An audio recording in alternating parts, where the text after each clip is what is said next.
Boa tarde, muito obrigada pela presença de vocês.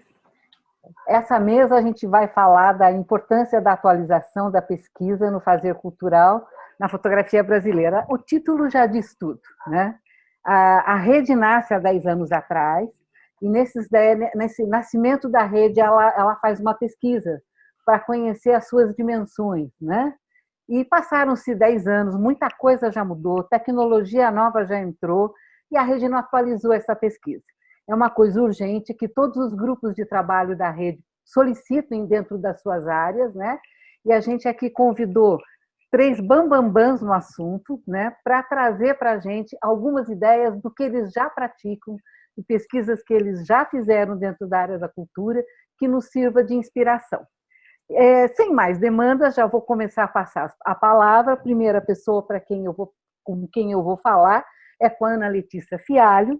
Vou falar sobre a bio dela aqui e logo em seguida a fala é dela. A Ana Letícia é uma gestora cultural, professora e pesquisadora, atualmente assessora vinculada à reitoria da Faculdade da Universidade de São Paulo para o projeto do novo Museu do Ipiranga. Foi professora visitante do Programa de Pós-Graduação da História da Arte na Universidade Federal de São Paulo, Unifesp, de 2019 a 2020. Fez pós-doutorado no Instituto dos Estudos Brasileiros da Universidade de São Paulo, doutorado em Ciências da Arte e da Linguagem na Escola de Altos Estudos em Ciências Sociais, Paris, mestrado em Gestão Cultural na Universidade de Lyon e bacharelado em Direito na Universidade Federal do Rio Grande do Sul. Foi diretora do Departamento de Estratégia Produtiva da Secretaria de Economia da Cultura do Ministério da Cultura, de 2016 a 2018. Gerente executiva e consultora de programa de cinema no Brasil entre 2007 e 2019. Consultora em inteligência comercial e coordenadora de pesquisa do programa Latitude, Associação Brasileira de Arte Contemporânea, entre 2012 e 2019. E curadora executiva do Fórum Permanente de 2007 a 2013. Participou de diversas publicações e é co-organizadora com Leandro Valiati do Atlas Economia da Cultura Brasileira, finalista ao Prêmio Jabuti do ano de 2018. Com a palavra, a Ana.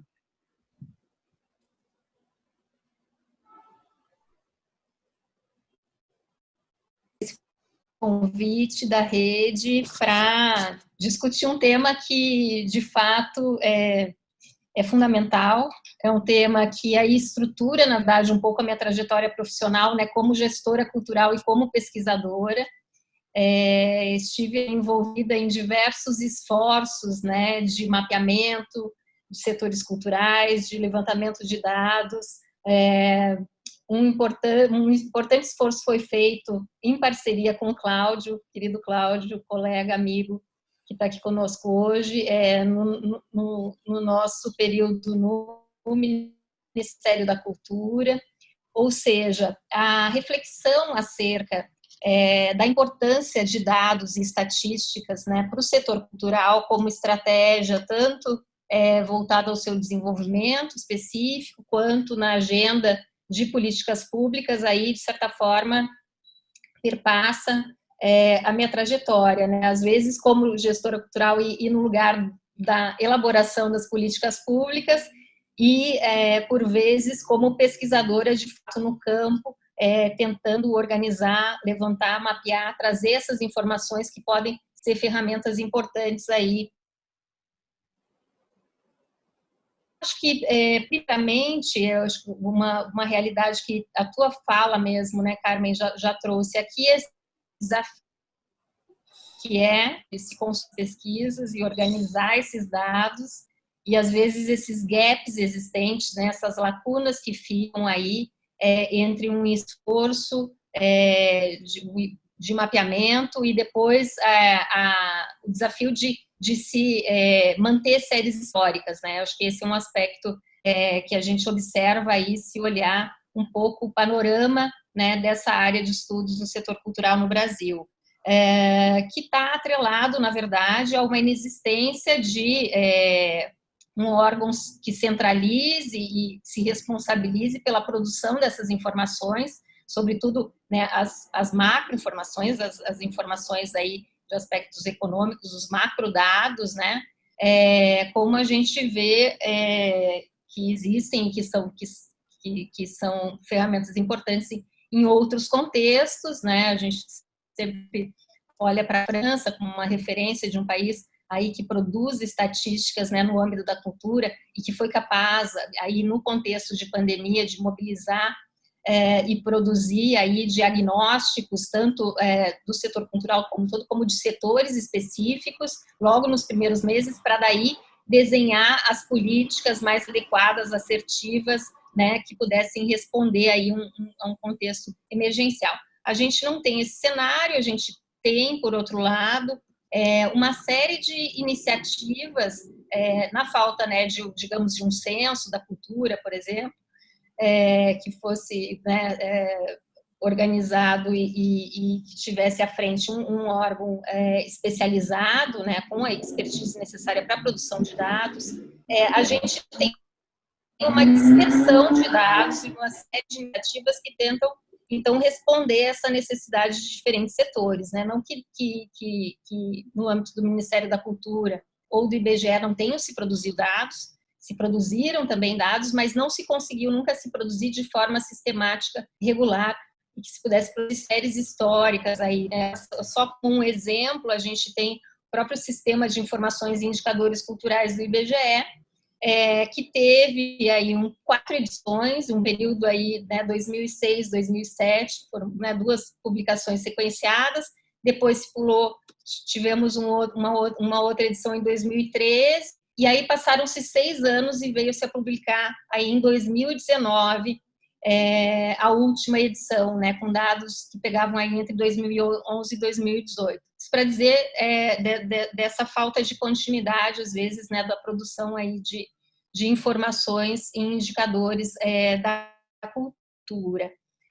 Mas na ausência, enfim, então, dessa produção de dados no âmbito federal, associações, universidades, entidades representativas de setores e organizações da sociedade civil, institutos privados, vem respondendo, né, essa demanda e essa necessidade de se ter dados sobre os setores culturais para se poder desenhar aí de forma mais adequada ações políticas para também ser possível aí uma pauta de defesa de interesses, que eu acho que é um aspecto importante também, que justifica plenamente, né, o entendimento da rede que se precisa produzir uma segunda edição dessa pesquisa, que foi aí precursora, né, mas num lapso de 10 anos, certamente, muita coisa se altera.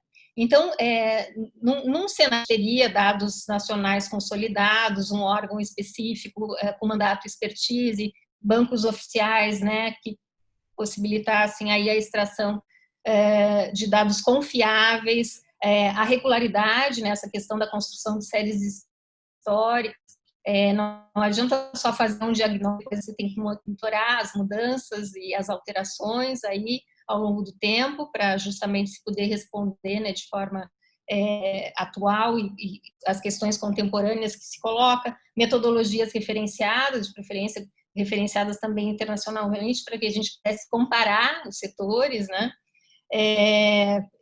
Enfim, mas o cenário real que não é que não existam dados, né, sobre os diferentes setores culturais, mas existem dados dispersos e existe essa escassez de séries históricas. Então, isso cria uma heterogeneidade que coloca alguns obstáculos, né, que a gente deseja, de fato, conhecer as características de um setor específico, aferir as determinantes do seu desenvolvimento, os seus gargalos, os seus desafios. Aqui eu coloco uma outra questão, estou falando um pouco desses macrodados, talvez, né, mas também a importância fundamental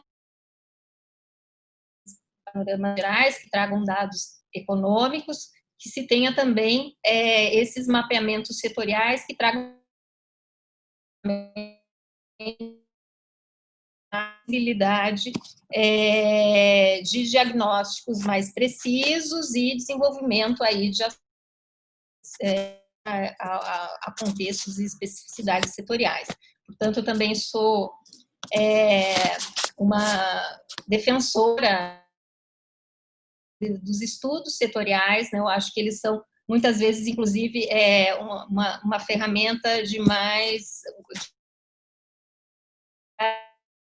maior quando se está pensando justamente, olhando para um setor específico, se buscando formas de melhorar, de ampliar, expandir as possibilidades de atuação e negociação com os diferentes interlocutores, né? Porque eu acho um aspecto fundamental de pesquisas e estudos na área da cultura a possibilidade de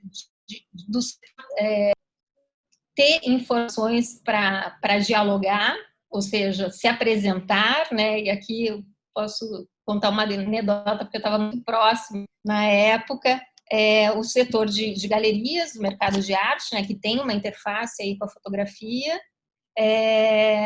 num determinado momento, lá no início dos anos 2000, estavam se organizando setorialmente, ou seja, criando a Associação Brasileira de Arte Contemporânea, que congrega as galerias de arte contemporânea, uma agenda, era uma agenda que eles estavam com grande expectativa, com o BNDES para discutir formas de financiamento para o mercado de arte, enfim. E aí a primeira pergunta que se colocou na reunião ok, setor interessante, dinâmico, aí vocês estão dizendo que estão se desenvolvendo, mas quem são vocês? Né? Quais são os números que vocês podem nos apresentar em relação a esse setor? Quantas empresas existem? Quantas pessoas são empregadas? Que cadeia produtiva é essa que vocês estão aí apresentando como em ação, uma grande dinâmica, um processo de internacionalização? E não se tinham esses dados, obviamente, foi aí que surgiu a pesquisa setorial sobre o mercado de arte contemporânea, que eu coordenei por alguns anos, né, e ainda faço com frequência consultoria um estudo do impacto da Covid-19 sobre o mercado de arte contemporânea, especificamente. Isso para dar um pouco um histórico e um exemplo, né, da importância. E aí esses estudos que foram desenvolvidos serviram também depois para a defesa de interesse junto a outras instâncias, inclusive obtenção e manutenção de financiamentos, inclusive financiamentos públicos, né? Porque é um projeto que depois se desenvolveu voltado à internacionalização, em que esses dados produzidos justificavam, de certa forma, a possibilidade de se ter investimentos por parte da Apex Brasil para a internacionalização e circulação internacional desse setor específico. E, sem dúvida, é algo fundamental. Eu queria falar um pouquinho, nosso tempo aqui é curto, mas eu queria também pincelar algumas iniciativas importantes que foram feitas agora, já nesse contexto que a gente está enfrentando, da crise que se instaurou e que afeta o mercado, enfim, não só o mercado, mas, na verdade, o setor cultural como um todo, mas que afeta de uma forma muito distinta de segmento a segmento, né? Porque temos características muito distintas, tem segmentos que, inclusive, cresceram durante esse período de crise, né? Como algumas partes do audiovisual ou de games, por exemplo, e outros setores que enfrentaram as maiores dificuldades, e a gente pode pensar em artes cênicas e mesmo as artes visuais, né? Então, aqui a gente tem o Carlos, que eu acho que vai nos contar um pouco também da iniciativa do OBEC, que eu acho que fez um mapeamento muito importante, muito interessante, com esse viés mais qualitativo e que trouxe muito rapidamente algumas informações que deveriam, talvez não tenham sido devidamente, mas que deveriam ter sido observadas pelos gestores públicos que estavam tentando responder essa crise logo nos seus primeiros meses, né? E ali, logo nos primeiros relatórios, me chamava a atenção, por exemplo, que entre as demandas do setor cultural, né, no momento que a crise se instaurou, tinha uma série de questões importantes relacionadas, inclusive, à formação e capacitação para uma transição digital, e a questão, por exemplo, do crédito para os setores culturais não vinha como uma prioridade. Quando a gente ouvia alguns gestores públicos aí trazendo, apontando quais seriam as principais ações de enfrentamento à crise que estava ali se desenhando, a questão do crédito aparecia como uma grande solução, digamos assim, né, que se ofereceria crédito ao setor cultural como uma grande estratégia aí de enfrentamento da crise, evidenciando aí talvez um gap, né, uma distância entre a percepção do gestor cultural e a real necessidade dos profissionais da cultura naquele momento. Só um exemplo. Depois eu tive também, nesse contexto da crise, a oportunidade de trabalhar na coleta, na coordenação, de certa forma, né, de levantamento de dados, também sobre o impacto da Covid, mas aí por iniciativa do Itaú Cultural, né, a partir de um painel de dados que foi lançado em março, que é um painel que traz esses dados macroeconômicos.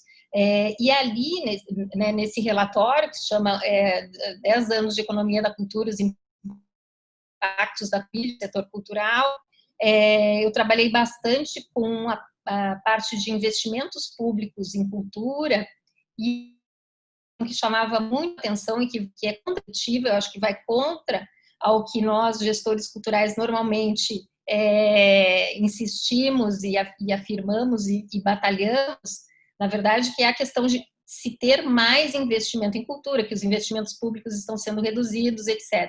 Mas tem um outro dado ali, olhando com uma lupa maior, né, quando se olha um histórico, que a questão é certo que os investimentos públicos diminuíram ao longo dos anos, mas a questão da execução mesmo dos orçamentos é muito mais crítica, ou seja, muitas vezes a gente tem a dotação orçamentária, não se consegue executar, e isso era um ponto crucial de atenção, pensando que a gente estava ali com a perspectiva de ter essa injeção de recursos com a Lei Aldir Blanc. Então, com essas informações, se poderia já antever que seria um desafio enorme fazer com que os recursos de fato chegassem à ponta, que era o que a gente estava querendo, né, com toda essa mobilização do setor cultural. Então, assim, a importância realmente da gente entender as dinâmicas e olhar os dados para tomar decisões e também para se organizar a fim de conversar com quem está ali na posição de tomada de decisão e de investimento é fundamental. Carmen, eu não sei como é que está o meu tempo, eu acho que já estou 3 minutos, talvez. Tranquilo, sim, claro. Os 15 voam, né? Voam. Então, o que eu queria destacar talvez trazer só mais um elemento aqui, ainda utilizando esses dados, né, que estão aí nessas pesquisas que estão sendo publicadas, que foram publicadas recentemente, trazendo uma interface aí, né, com o setor da fotografia, que é o setor de artes visuais. Na pesquisa com o Itaú, a gente não conseguiu desagregar, na verdade, o setor de artes visuais do setor de artes cênicas. Eles estão ali conjuntamente, mas eu acho que vale a pena trazer algumas informações aí. Esses são setores que perderam muito, a perda do emprego nesses setores foi realmente quase de 1 para 2, ou seja, 2 empregos, 1 foi perdido, né? O índice de perda de emprego desse setor é de 43%, o que nos aponta aí, né, a necessidade de uma atenção específica. É um setor que a gente tem aí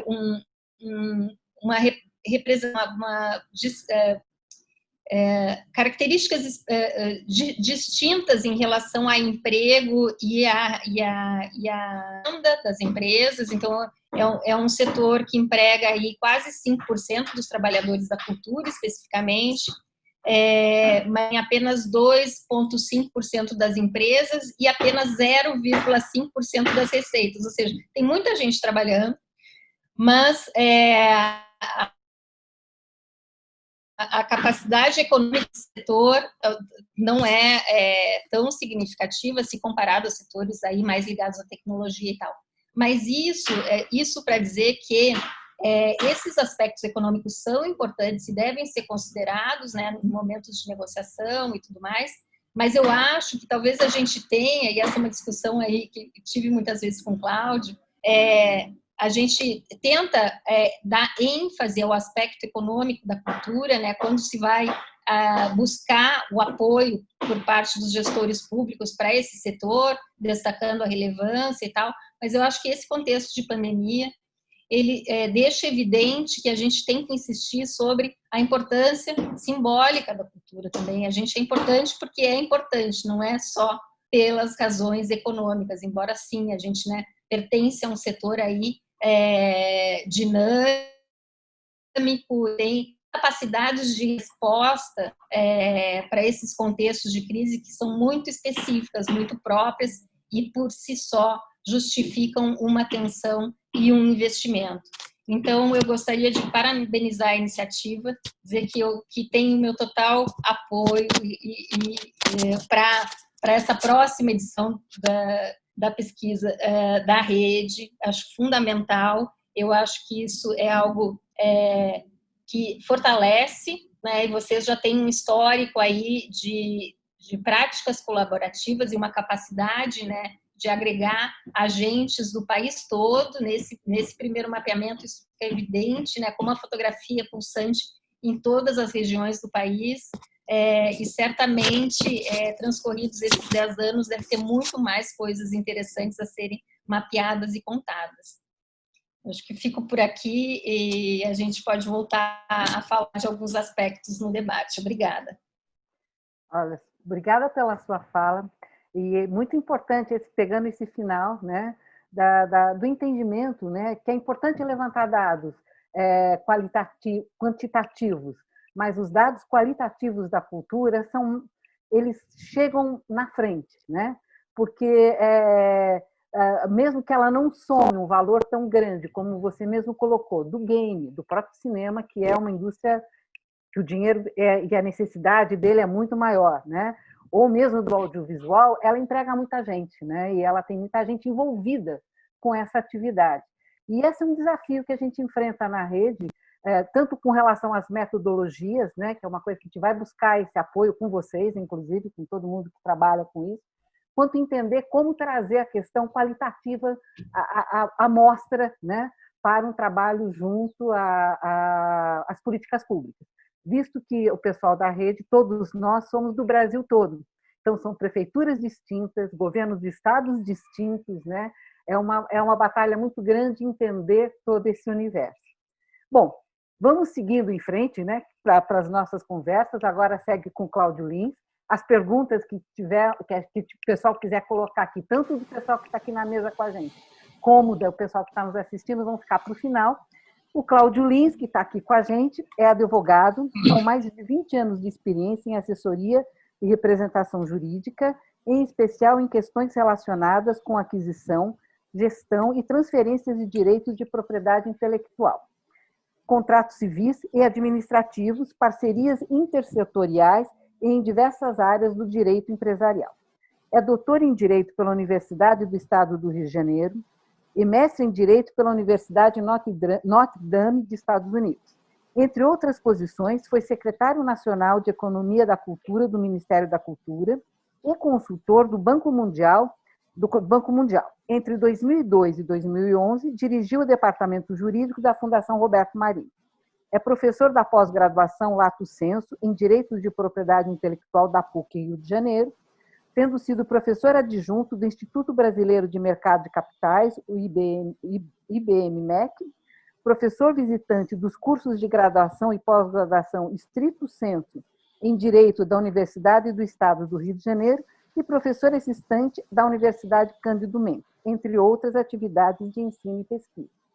Foi presidente da Comissão de Direitos Autorais, Intelectuais e do Entretenimento da Ordem dos Advogados do Brasil, Rio de Janeiro, e é membro do Conselho Diretor da Associação Brasileira de Propriedade Intelectual, autor de diversos trabalhos publicados no Brasil e no exterior. Com vocês, o Cláudio Lins. Muito obrigado, Carmen. Muito obrigado a todos pelo convite da rede. Eu cumprimento aqui, em especial, os nossos colegas de Fórum Brasileiro de Direitos Culturais, o Carlos Carvalho e a TAM, nossos companheiros e representantes da fotografia nesse fórum, que a Letícia também participa, a Ana Letícia, minha querida amiga e minha colega de Ministério da Cultura, com quem eu sempre tenho a honra de estar dividindo diversos trabalhos, diversos seminários. A gente já trabalha junto há muito tempo nessa luta pela consolidação, né, desse nosso setor cultural como um setor potente, importante que ele é para o Brasil. Também meu amigo Carlos Paiva, meu colega Carlos Paiva, que é da Universidade Federal da Bahia, que é de onde eu vim, é minha alma mater também. A minha graduação é da UFBA, não estava aí nesse resumo, mas, enfim, tenho muito carinho sempre pela Universidade Federal da Bahia e é um prazer estar aqui sempre dividindo a mesa com o Carlos, que também trabalhou lá no Ministério da Cultura e sabe bem como é a luta de quem tenta priorizar, né, uma política pública de cultura em um país que ainda não dá a importância devida, ainda não tem uma visão completa a respeito de tudo que a cultura pode fazer pelo país, né?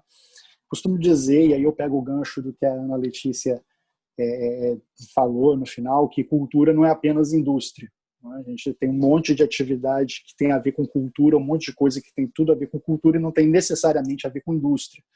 Quando uma avó conta uma fábula aos netos, quando um grupo de amigos se reúne para cantar em volta de uma fogueira, ou quando um grupo de teatro amador se reúne para fazer uma performance em praça pública, nós estamos certamente falando em cultura, mas não estamos necessariamente falando em indústria. E a importância simbólica da cultura, a importância que a cultura tem para a construção de uma identidade nacional é absolutamente inegável.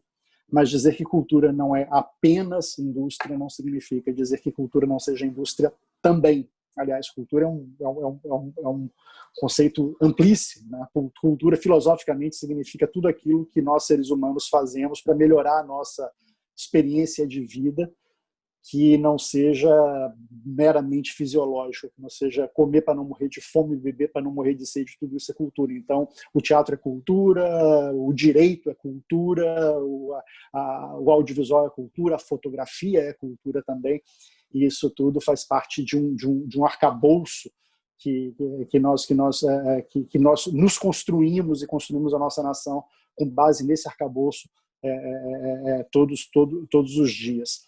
Muito bem, quando eu digo que a cultura é também uma indústria, ou também pode ser uma indústria, eu digo que pode ser uma das melhores indústrias que nós temos no país, né? Porque nós temos diversas vantagens. Primeiro, o Brasil é muito bom nisso, o Brasil é muito bom em cultura, né? A gente pode pensar, por exemplo, o que é a música brasileira, o que representa a música brasileira no contexto geral da música internacional. Se você tirar talvez a música americana e a britânica, talvez a música brasileira, em termos de música popular, tenha sido a mais importante do século XX, ou entre as mais importantes do século XX, certamente.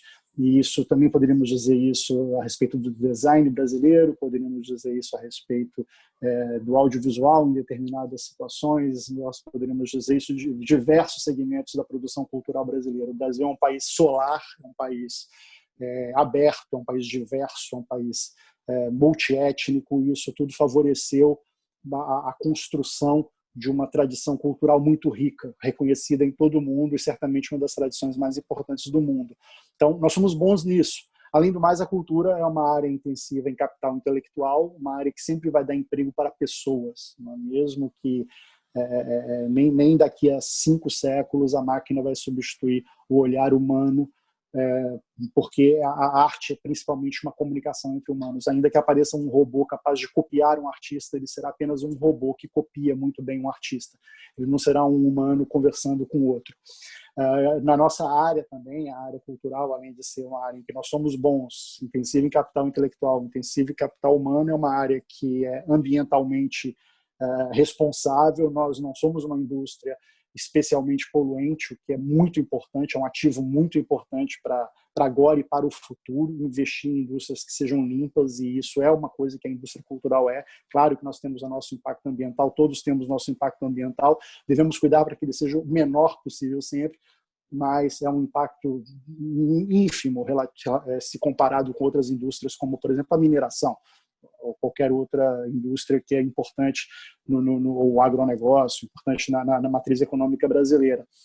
E, finalmente, nós somos uma indústria importante para a soberania cultural brasileira. É uma indústria que leva o nome do país e a própria noção de nacionalidade para o mundo, que nos coloca à mesa para falar com o concerto das culturas de todo o mundo. Então, nós devemos investir em indústria, sim, nessa indústria cultural, sim, quando o governo federal tem suas políticas de incentivo, quando os governos estaduais têm as suas políticas de incentivo, ou mesmo alguns municípios. A gente não está falando de nenhum favor, não é nenhum favor, é uma obrigação constitucional, está lá na Constituição, que o Estado tem a obrigação de investir na cultura brasileira, na promoção da cultura brasileira, principalmente de produção independente. Então, isso não é obrigação nenhuma, está na Constituição. Nós, artistas, advogados que trabalhamos com isso, e todos que trabalhamos no mercado cultural, não devemos nos envergonhar de forma alguma dos programas de fomento público à cultura, porque eles são importantes, eles devolvem para a sociedade muito mais do que eles arrecadam, e eles ainda são relativamente modestos comparados a outros incentivos que há em outras indústrias, que recebem até mais incentivos do que nós.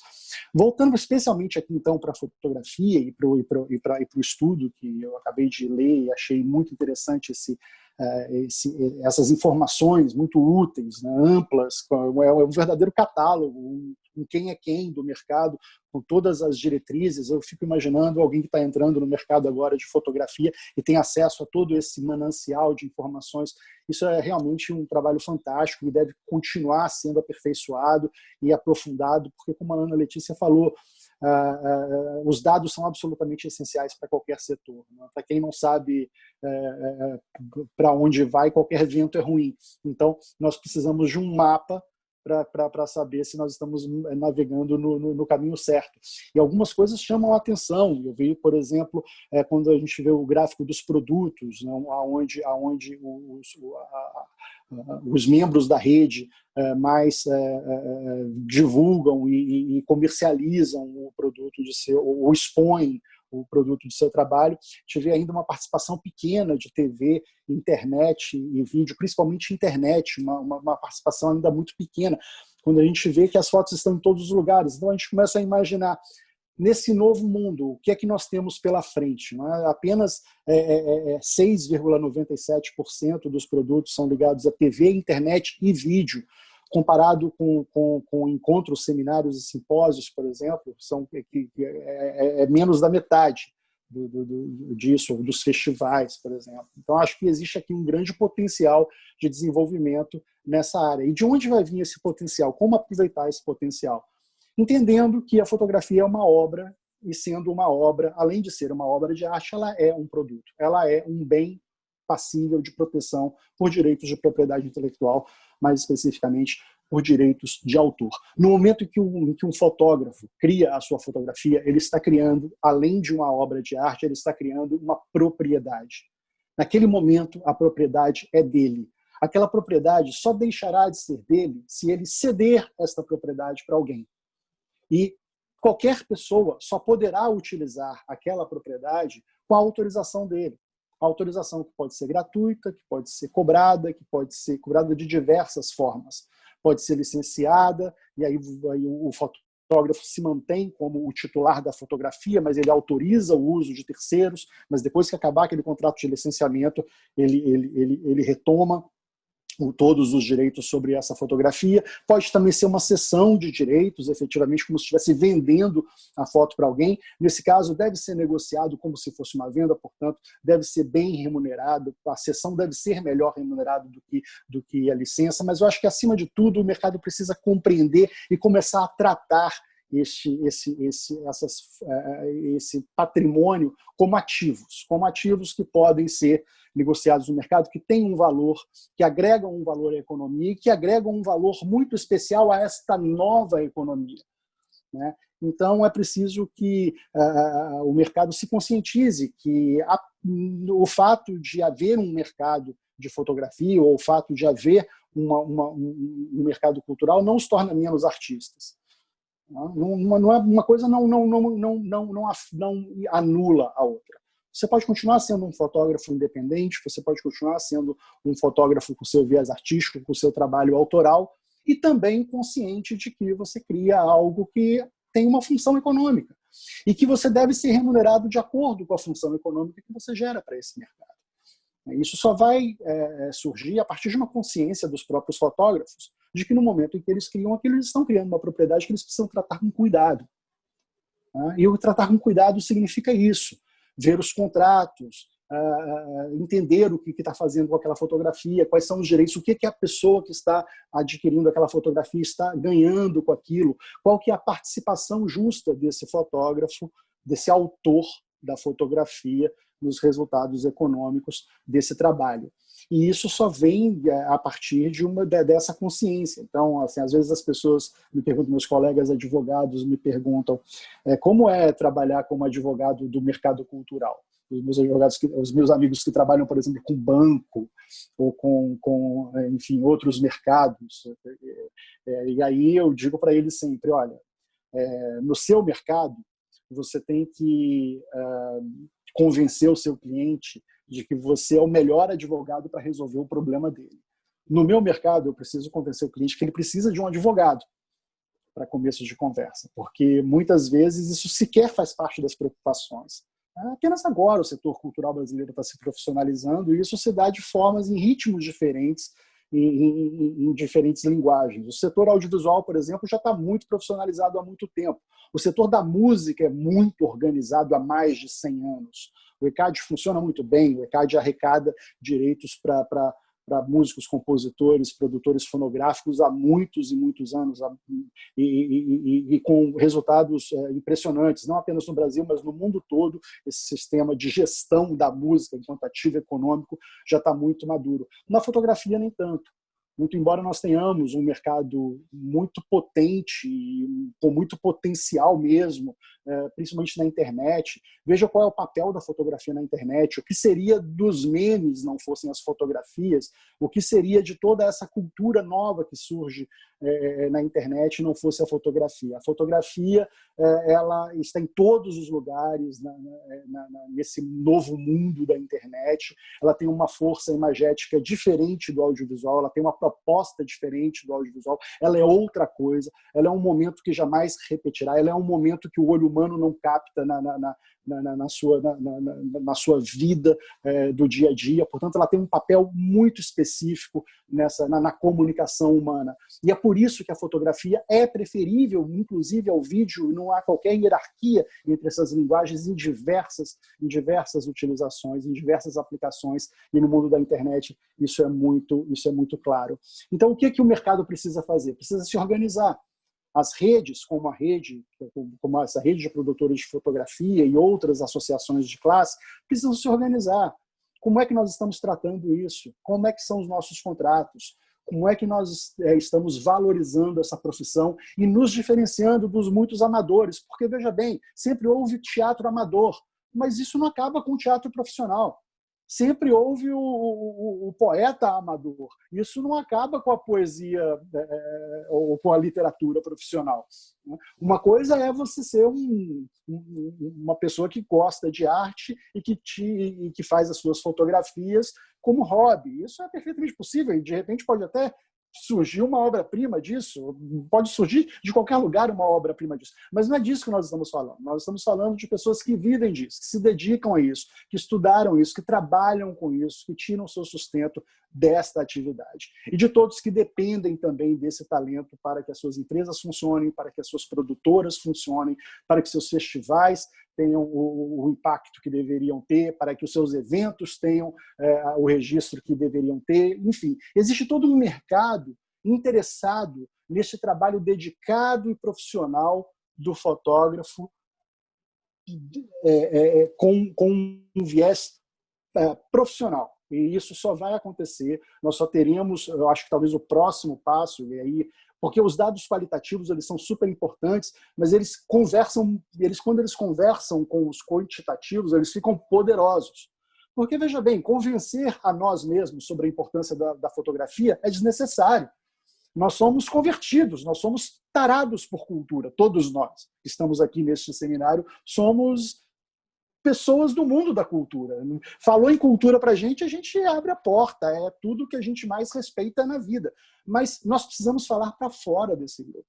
Nós precisamos falar para as pessoas que ainda não têm a mesma sensibilidade que nós temos para isso, para que elas possam valorizar esse trabalho, demonstrar para elas no dia a dia a importância que isso tem. E para isso os números são muito importantes. A gente só vai ter esses números quando a gente tiver noção do valor econômico desse trabalho.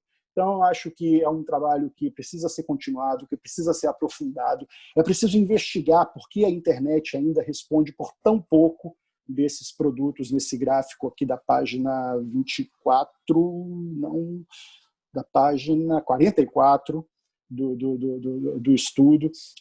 É importante entender qual é o papel das associações de gestão coletiva dessa fotografia. É preciso organizar uma forma, inclusive, de gerir esses direitos. É preciso...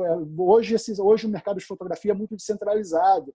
Tem muito banco de imagens. Você vai comprar num banco de imagens alguma coisa e tudo. Talvez seja preciso organizar uma forma de gestão coletiva desse direito, uma forma, inclusive, mais simples de cobrança, que pudesse atingir um público maior de usuários, um conjunto maior de usuários, principalmente no ambiente da internet.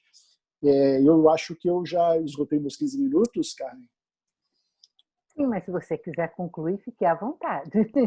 Não, então só para concluir e passar a palavra para o nosso próximo companheiro de mesa, o meu recado que eu ficaria é esse aí. Eu acho que desenvolver uma consciência de que a fotografia também é um setor econômico, não diminuirá o caráter artístico autoral dessa fotografia e ainda fortalecerá não apenas essa rede, mas todos que trabalham com isso e dependem dessa bela arte para o encantamento, para o nosso encantamento, que no fundo é o que importa nessa vida. Muito obrigado. Obrigada, também agradeço. E é importante, quando você colocou, né, do pouco comparecimento, é isso que a gente, na internet, em outras mídias, né? E é isso que a gente quer investigar agora, né? Porque, como você disse, a fotografia está em todo lugar, né? E eu fico encantada também com essa lógica reversa que a fotografia, dentro do campo da cultura e da arte, não da demanda, né? Que a demanda já está mais organizada, a demanda já existe mais uma organização de receber e de entrega de trabalho, né? Trabalha com uma lógica que é o contrário, né? Ninguém pediu e a gente está aqui fazendo, né? E todo mundo está vendo, né? Ela é que nem a música, né? Você não compra um CD e para que eu possa ouvir o CD ou ver aquela foto, eu preciso comprar novamente, né? Eu ouço com você, eu vejo a foto com você. E isso é o que encanta, e eu acho importante essa investigação para a gente ver a participação que a gente tem hoje, eu tenho certeza que é muito grande. Bom, agora eu vou passar para o Carlos a palavra. Antes vou falar a bio dele, é mais curta, né? Mas duvido que não seja menos extensa do que os outros, foi a que ele nos enviou. Especialista Carlos Paiva, especialista em políticas públicas e gestão governamental do Estado da Bahia, assessor do Teatro Castro Alves, titular do Conselho Municipal de Políticas Culturais de Salvador e pesquisador do Observatório de Economia Criativa da Bahia. Roberto, palavra com você. Obrigado, Carmen. Começando cumprimentando todo mundo aqui na mesa, em especial meus colegas, Ana Letícia e Cláudio. Prazer ouvi-los e poder estar numa conversa com vocês. Cumprimentar quem eu conheço aqui imediatamente, Bel Gouveia, minha amiga e colega aqui da Bahia, e Carlos Carvalho, meu ex-colega de CNIC. Bom vê-los também. Em nome de vocês, cumprimentar todo mundo que está acompanhando aqui o bate-papo.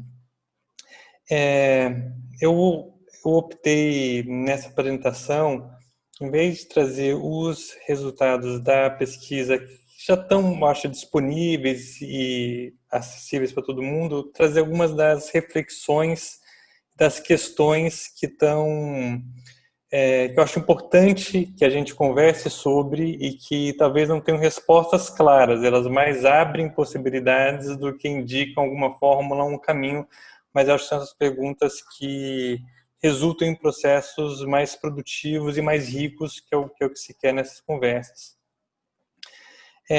Primeiro, se citar que eu acho que, por mais que é uma tragédia absoluta, econômica, humana, a Covid, nessa questão de dados, eu acho que ela salientou e ressaltou com muita clareza a importância que eles têm.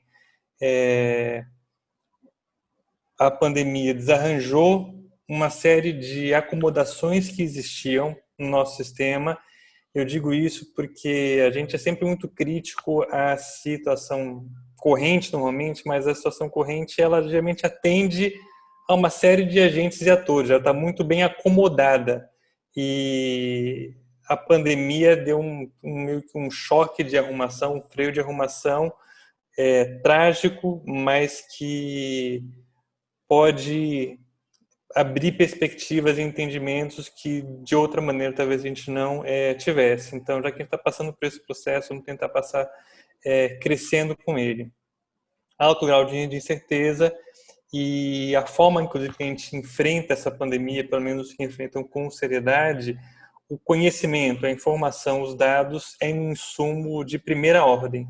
E verificar como outras áreas tratam as suas questões, acho que pode e é muito inspirador para a área de cultura, como já foi dito aqui por Ana e pelo Cláudio. E tudo isso num contexto em que vem crescendo cada vez mais, eu estou falando do ponto de vista de gestor público, talvez menos como gestor privado ou como artista, mas a tendência de se dar preferência a políticas baseadas em dados ou políticas baseadas em provas ou evidências, que é uma tendência em diversas áreas, e por mais que isso pareça óbvio, isso é muitíssimo pouco praticado, às vezes mesmo em áreas consolidadas como educação, que já é um direito público há mais de um século em muitos países, mesmo nessas áreas. Por mais incrível que pareça, as políticas construídas não são necessariamente baseadas em provas e evidências, por isso que há esse debate nessas áreas. E aí, a primeira pergunta que eu faço para a gente mesmo é: para que pesquisa? Essa pergunta não é óbvia de ser respondida. Eu digo isso porque tem muitas possibilidades de respostas, algumas aqui. Primeiro, que eu acho que é mais óbvio, é para entender o campo que você está atuando, certo? Eu digo isso, mas a grande parte das pesquisas que a gente continua produzindo não é para entender, mas é para promover o campo. E isso corre um risco diverso.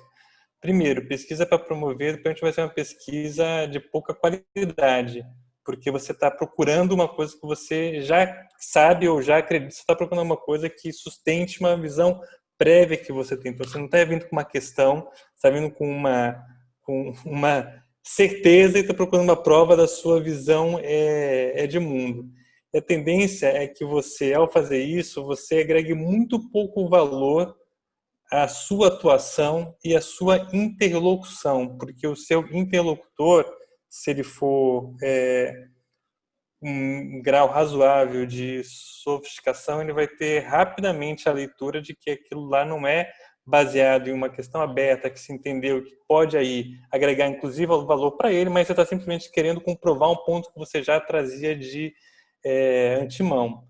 E pode ser também uma intermediária para apresentar o seu setor, correndo o risco de você estar se enganando e enganando o seu interlocutor. E aí eu concordo muito com a Ana quando ela fala que a gente tem que pensar a cultura para além dessa dimensão econômica, que eu acho que é um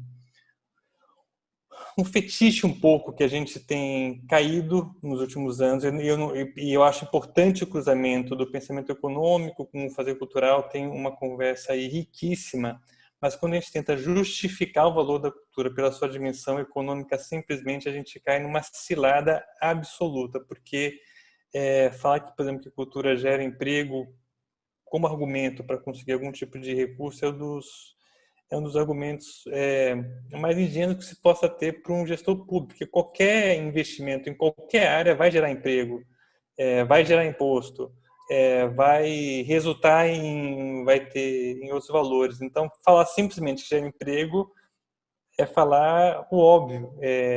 E se você comparar com outros setores, provavelmente a cultura muitas vezes não se sai tão bem. Então, entender essa dimensão, eu acho que é importante para situar, mas eu acho muito ruim quando a gente coloca como ponto de apoio para toda a nossa interlocução com outros parceiros ou potenciais parceiros que a gente quer agregar. Eu acho que o valor imaterial, simbólico, social que a gente traz é tão importante quanto e muito mais importante nessa conversa. A pandemia também traz isso. Eu acho que ninguém conseguiria suportar essa pandemia se não tivesse esses espaços que a arte gera. Aí pode ser o seu cantor e compositor favorito, pode ser o seu filme, sua série, seu livro, a sua obra de arte, fotografia que você tem à disposição de alguma maneira, que te conecta de novo com seus valores, com seus sentimentos, com o seu tempo ou com outros tempos. Essa dimensão é que eu acho que é aí que está o valor da cultura, e quando a gente cai num economicismo, a gente reduz a conversa. Então, não estou querendo tirar toda essa discussão que eu acho importante, eu só estou querendo que a gente, enquanto setor, quando se posiciona, por exemplo, na disputa, inclusive, de recursos públicos, que a gente faça isso, entendendo que alguns argumentos provavelmente são vazios para o interlocutor que está olhando para a sociedade como um todo. E, de novo, falando como gestor público, acho que a gente tem alguns... a gente tem algumas questões. Primeiro, a gente precisa de dados, tem dados que faltam, mas tem muitos dados que já estão disponíveis.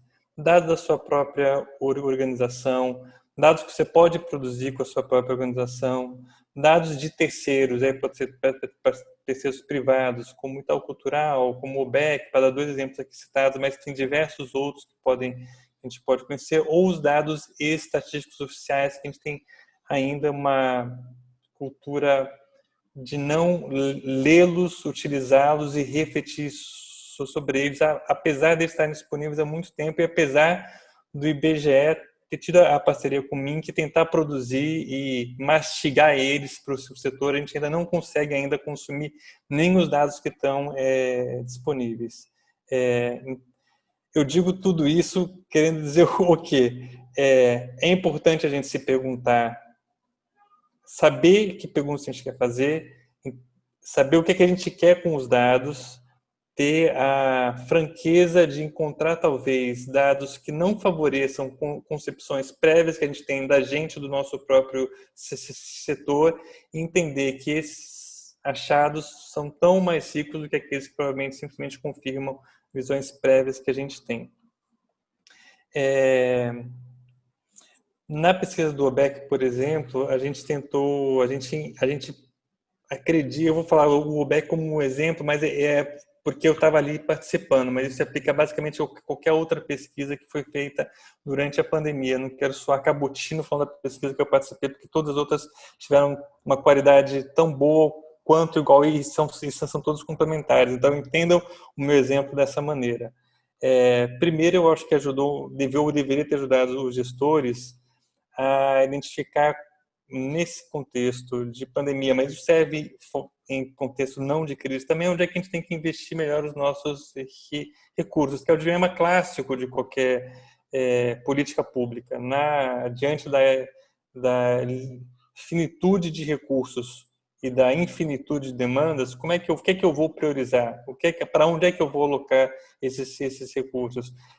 A pesquisa do BEC claramente indicou ali que algumas áreas estavam muito mais impactadas do que outras. Isso pode parecer, e é óbvio, ou beabá, pelo menos, de qualquer política pública, mas normalmente as políticas públicas não são feitas dessa forma, são feitas de forma incremental, de que, uma vez conquistado algum tipo de recurso, política, iniciativa, aquele grupo de interesse tenta preservar aquela conquista e elevar ela, mas não é, então, muito mais incrementos institucionais, legítimos ou não estou entrando nesse questionamento, ao invés de, deixa eu entender minha realidade, deixa eu ver quem está precisando mais, ou talvez não seja quem está precisando mais, mas se eu alocar recursos ali, onde é que aquilo vai gerar mais valor social? Então, a gente não tem essa prática, e acho que a gente precisa refletir como a gente incorpora mais essa prática. Então, esses tipos de pesquisa não só entender aonde alocar, mas também como alocar. Então, vou citar de novo como exemplo a pesquisa do OBEC. A gente ficou ali que mais ou menos 2/3 dos agentes culturais nunca acessaram diretamente algum tipo de recurso público ou privado no caso de crédito. A gente sabe que tem muita gente que não acessa, mas eu particularmente, que trabalho com o assunto há quase 2 décadas, não tinha dimensão do número de agentes culturais que nunca interagiram diretamente com o Estado. Não vou nem dizer que não nos beneficiaram, porque muitas vezes estão em outras instituições ou projetos que têm algum tipo de financiamento público ou privado, mas nunca interagiram diretamente no Estado. Então, esse tipo de informação, dificilmente, estando na cadeira do gestor público, você vai dimensionar assim, algum tipo de esforço institucional de pesquisa para levantar esse tipo de dado, porque você só está conversando o tempo todo com quem acessa ao Estado, senão você não estaria conversando com essa pessoa. Então, você cria uma série de pontos cegos que prejudicam a implementação de políticas públicas. Então, novamente, a informação é importante para definir prioridade aonde se alocar esses recursos e como se alocar esses recursos. Eu estou falando de pesquisa própria, como do Beck, mas você pode pegar pesquisa de terceiro. De novo, você tem pesquisa de tecnologia da informação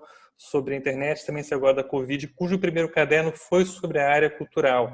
E ali você teria um material riquíssimo para identificar, por exemplo, na lei Aldir Blanc, quais são os pontos cegos, porque a informação provavelmente não vai chegar para aquele profissional da cultura que precisa acessar o auxílio emergencial, não vai nem sequer saber que abriu um cadastro ou que aquilo está disponível para ele, ou se ele souber, ele vai ter uma dificuldade imensa de fazer o cadastro, ou porque não tem acesso à internet, porque é muito precário esse acesso. Então, de novo, tem os dados oficiais, tem as pesquisas próprias que a gente pode fazer, tem pesquisas de terceiros riquíssimas que você pode e deve utilizar e cruzar com essas outras 2 primeiras.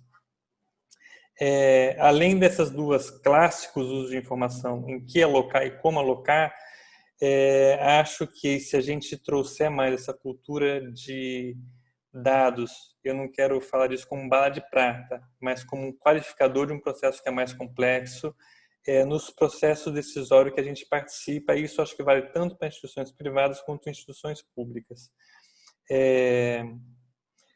Ao você não utilizar esses dados, o que é que pode estar, que riscos que você corre? Primeiro, você incorrer numa endogenia ou num pensamento de grupo. A gente falar na nossa própria bolha e ficar se reforçando e não conectar com outras demandas e questões importantes da sociedade que a gente está inserido e que a gente poderia agregar valor e receber valor agregado na nossa atividade, ter essa troca, porque a gente está no nosso grupo, especialmente instituições públicas ou privadas, incorrer no pensamento de grupo, que é uma tendência natural de qualquer organização.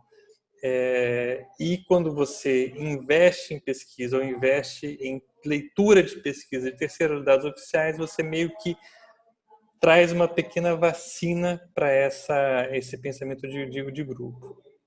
Segundo, você ajudar que você não perca nada de vista, você tentar diminuir os pontos cegos, que existem, sempre vão existir, mas tem que tentar se prevenir para que eles não prejudiquem a sua estratégia. E aí, de novo, pesquisas ajudam a fazer isso. O número de pessoas que nunca tiveram acesso ao financiamento público é o exemplo que eu dou novamente. E, por fim, nessa um pouco uma terceira dimensão dessa mesma análise é que a gente tende a raciocinar a partir do que a gente tem disponível na nossa experiência, que o pessoal chama de heurística de disponibilidade. Se eu só estou conversando com os meus, se eu só estou reforçado pelas minhas práticas anteriores, é aquilo que vai me informar. Eu vou pedir desculpas que aconteceu fazer uma reforma aqui do lado e está invadindo aqui minha casa. Desculpa se o áudio estiver vazando aí para vocês de conversas aqui ao lado. Mas eu acho que uma gestão que valoriza o uso de dados, você vai se vacinando contra todas essas tendências que resultem no processo decisório com resultados menores do que eles poderiam ser. Carmen, você vai se me sinalizando quando der os 15 minutos, que eu perdi aqui o... Olha, já deu 16 minutos, mas se Tá. você quiser complementar, como sempre, está aberto. Tá, então vou completar só com duas coisinhas. A gente tem mais dados do que a gente tem capacidade de processar hoje, certo? E tem dados que não estão disponíveis, mas a gente teria como produzi-los. Eu estou dizendo isso porque os dados que estão disponíveis, a gente não está processando, falta capacidade, isso não é uma autocrítica, a gente não está ativando a capacidade de ler esses dados. Se a gente tem capacidade de produzir esses dados, se a gente não está produzindo esses dados, também está faltando uma capacidade de produção.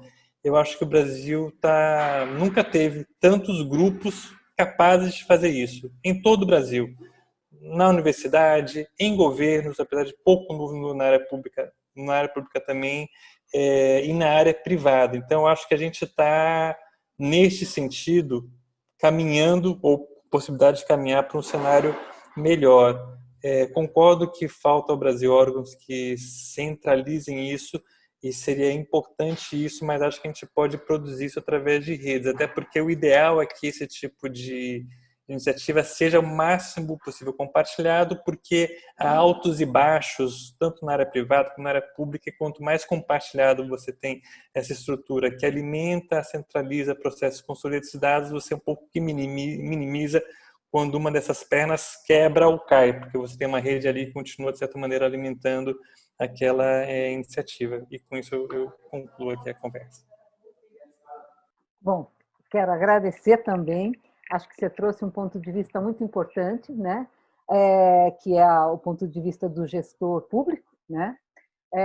Acho que a rede, nesse primeiro momento, quando a gente estamos nos nossos grupos de GT, a gente quer se conhecer novamente, entender novamente por que caminhos a fotografia anda, né? E acho importante também esse movimento da Lei Aldir Blanc, que trouxe uma consciência, não só para a fotografia, mas uma consciência para a cultura de forma geral, do quanto a gente tem que enxergar outros aspectos que até então a gente não via, não se preocupava em olhar. Né? Além de uma união, né? De que não pensamos mais só como setor, né? Também um setor geral, né? Mas desse olhar. E eu queria deixar agora aberto, né? Aqui no nosso grupo, tivemos aqui a Maquicó agradecendo a presença da Letícia, né? Um oi, um abraço para todos, mas eu queria deixar aberto também alguma pergunta aqui dentro do grupo que está aqui, tanto o Carlos quanto a Isabel, o Miguel, né? Se querem trazer alguma questão que foi colocada. Eu me inscrevi, se puder, eu já... Eu queria pegar bastante desse gancho do Carlos Paiva, né, do para quê, da pesquisa, mas complicando um pouquinho mais. Quando a gente fala em pesquisa, ou quando a gente pensa numa pesquisa a partir de sociedades, né, se a gente for fazer comparativo de sociedades culturais, cenários culturais, meios culturais, acho inevitável a gente ter uma construção também geopolítica fazendo parte dessa história, né, para que a gente possa entender as diferenças, uma geopolítica nacional, uma geopolítica internacional, qual é o papel do Brasil no cenário internacional, qual é o papel dos diversos estados no cenário nacional. Então, o porquê, o para quê dessa pesquisa, eu acho realmente o ponto inicial e mais fundamental. E aí eu acho que a gente não leva em... porque quando a gente sempre faz esse comparativo com outros cenários culturais, americano, europeu, existe uma desigualdade na organização da sociedade, né? Foram sociedades que se estruturaram. O modelo americano é muito particular, né? Muito do privado. O governo ele atua na cultura de formas diferentes, né? Aqui é necessário ver uma participação direta do governo através de aportes, de financiamento. Lá a cidade de forma diferente, ela acontece, mas a cidade de forma diferente, e a sociedade e o mercado se organizam de uma maneira mais e refletem a economia também do país, né? Então, assim, um dado bem básico, assim, nós estamos falando de fotografia num país cujos insumos são todos importados, são todos vindos de fora, né? Nós praticamente não produzimos nenhum insumo básico aqui para que o produtor fotográfico, o fotógrafo, a fotógrafa possam exercer o seu trabalho. Tudo é importado. Então, essa visão diferente de organizações, de sociedades diferentes, eu acho que ela deve ser levada em consideração para que, inclusive, ao se pensar numa meta mais ambiciosa, mais a internacionalização, que a Ana falou sempre, que é uma coisa absolutamente importante, né? É quando a gente tem uma noção da qualidade do nosso produto, da qualidade da nossa cultura, quando existe essa interação, né, com outras culturas, essa penetração da cultura brasileira em outros locais. Nós tivemos alguns segmentos, música, bossa nova, cinema novo, que fizeram essa ponte aí, mas nós nunca tivemos uma estrutura que não foi só do Estado, mas também da própria sociedade para esse entendimento. E aí, só para encerrar, para não demorar muito, durante a pandemia, para mim aconteceram, aí muito dentro desse espírito aí que o Paiva colocou, aconteceram duas pesquisas espontâneas que não foram criadas para serem pesquisas. A própria Lei Aldir Blanc, que quando ela começou a se estruturar, as pessoas começaram a se estruturar, se organizar e pressionar o governo, depois quando vem a liberação dos recursos, e estadual e municipal também tem que se organizar, nós tomamos ciência de muita coisa que a gente não conhecia, né? Muitos grupos. Então, esses números que não apareciam nas nossas pesquisas, principalmente no campo da fotografia, vieram agora, afloraram agora. A segunda pesquisa foi nossa. Durante a pandemia, foram criadas diversas galerias solidárias. Essas galerias solidárias convocavam os fotógrafos a doarem uma foto. Essas fotos eram vendidas, foram vendidas, e os recursos arrecadados foram transformados em cestas básicas e levados para os locais em maior risco, né? E nós tivemos mais de 2.000 fotografias vendidas, nós arrecadamos mais de 2 milhões de reais. Então, nós fizemos uma pesquisa sem uma pergunta específica e tivemos de volta, sem saber que estávamos pesquisando, uma resposta contundente, né? De mercado, de tamanho de fotografia, de valor de fotografia, de momento, né? No momento em que tudo parecia um desespero, se arrecadou 2 milhões de reais. Vendeu-se mais de 2.000 fotos, dentro de uma situação específica. Mas foi uma pesquisa. Se a gente se debruçar sobre os números de cada região, o de Porto Alegre, o Rio de Janeiro, da Bahia. A Bahia foi uma surpresa super agradável, a Bel pode falar mais sobre isso. A quantidade de fotos vendidas foi surpreendente. Então, nós fizemos uma pesquisa sem querer, né? A partir desse resultado aí das galerias solidárias, a gente pode se debruçar sobre dados.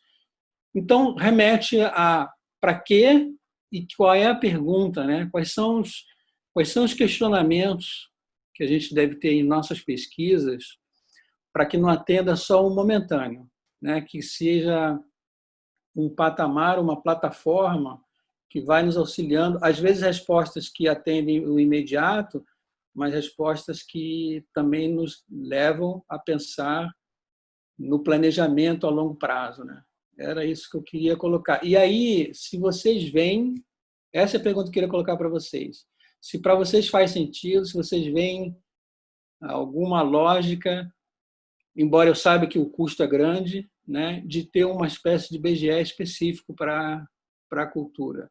Porque, novamente, a cultura entra acoplada dentro dos interesses do IBGE e ela acaba tendo retornos, eu posso estar falando bobagem, mas acaba tendo um retorno também de um mercado já estratificado, né? O que você assiste, quando é que você foi ao cinema, qual foi a última peça, né? A gente acaba sabendo o potencial do Netflix e correlatos, mas não tem, pode ter uma abrangência e pode ter nichos específicos. Então, a pergunta que eu coloco é se vocês veem lógica, se faz sentido uma mobilização da sociedade por um IBGE da cultura.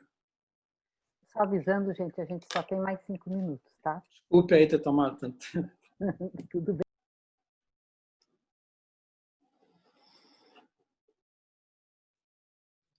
Bom, acho que posso começar rapidamente. Carlos, eu acho que não algo paralelo. Como eu disse, seria muito bom que o IBGE abraçasse com mais frequência essa demanda do setor cultural, ele que tem ali, né, o acesso aos dados e tudo mais, e que a gente pudesse ter com regularidade os números. Agora, dito isso, eu acho que o mais interessante que acontece, que nos traz tantos insumos importantes para o nosso trabalho, é um pouco o que o Paiva falou e o que tu acabaste de dizer como exemplo, que é interessantíssimo, né? Essa capacidade de se produzir dados, ainda que, enfim, o objetivo inicial foi outro, mas olhar para isso e utilizar essa inteligência que foi gerada, essas informações, para desdobramentos. Né? Então, é isso, eu acho que informações a gente tem, e eu acho que esse olhar específico para os dados existentes e aquilo que nós somos capazes de produzir, ao invés de criar outras instâncias ou reproduzir num momento em que é isso, né? Os recursos são escassos, a capacidade é escassa, então, assim, realmente reavaliar, talvez, né, as informações que estão à nossa disposição e que a gente é capaz de produzir diretamente, considerando que a gente tem um contexto aí de diálogo e de lugar da cultura no âmbito federal que é adverso. Eu acho que talvez nesse momento a gente seria talvez muita energia para pouco retorno. Enfim, mas fiquei encantada aí com as informações que tu trouxeste.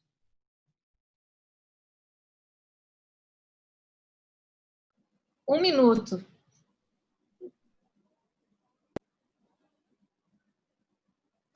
Só me despedir aqui, então, e depois eu passo para o Carlos. Carlos Carvalho, acho essa observação importante. A gente já, há muito tempo que quando a gente passou lá pelo Ministério, a gente conversou com o IBGE, há muito tempo que todo mundo conversa com o IBGE sobre a conta satélite da cultura. Enfim, a gente já viu a importância que isso tem em outros países. A literatura já está mais do que pacificada a respeito da importância dos dados econômicos para o setor. Eu acho que isso é uma coisa importante, eu acho que valeria a pena. Talvez os dados mais organizados que nós temos hoje estejam no audiovisual. Dá uma olhada na OCA, lá no Observatório do Audiovisual, no site da Ancine, dá uma olhada nos dados que tem ali. Imagina se aqueles dados são ou não são importantes para esse mercado. Né? O fato dos dados econômicos estarem disponíveis e poderem ser manipulados e utilizados pelo setor não descaracterizam de forma alguma as outras dimensões da cultura. Né? Eu falei desde o início que a cultura não é apenas indústria, a indústria também. E não deve ser menos importante por ter uma dimensão econômica. Eu também acho que a gente não deve ser economicista nem fetichista nesse sentido, mas não acho de forma alguma que os dados econômicos sejam um elemento principalmente fetichista nesse caso. Eu acho que eles são absolutamente importantes para atrair, inclusive, parcerias intersetoriais de investimentos que vão fazer com que esse mercado se desenvolva sem que se perca de forma alguma a dimensão que realmente importa na arte, que é a dimensão simbólica, a sua dimensão humana. Mas a dimensão econômica, ela também tem seu papel. E eu acho que se a gente seguisse o exemplo em outras atividades, seguisse o exemplo do audiovisual, talvez a gente teria mais a ganhar.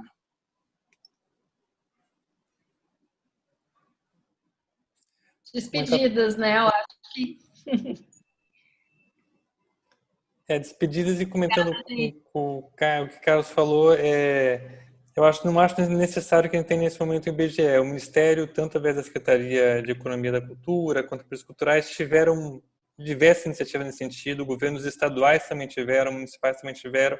Eu acho que tem espaço suficiente para crescer com o que a gente tem.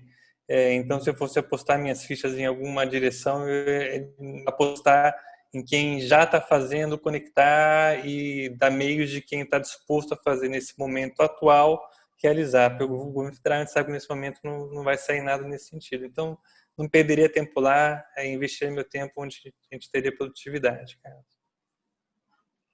Bom, então eu quero agradecer a todos, a vocês pela presença, pela inspiração e uma boa noite. A gente segue agora com mais uma live. E é isso. Tchau, gente. Um abraço, Obrigada. pessoal. Tchau, tchau. Obrigado, galera. Tudo de bom. Muito obrigado por todos terem participado. Teremos mais uma mesa daqui a 15 minutos. Forte abraço. Um abraço a todos e muito obrigada. Tá.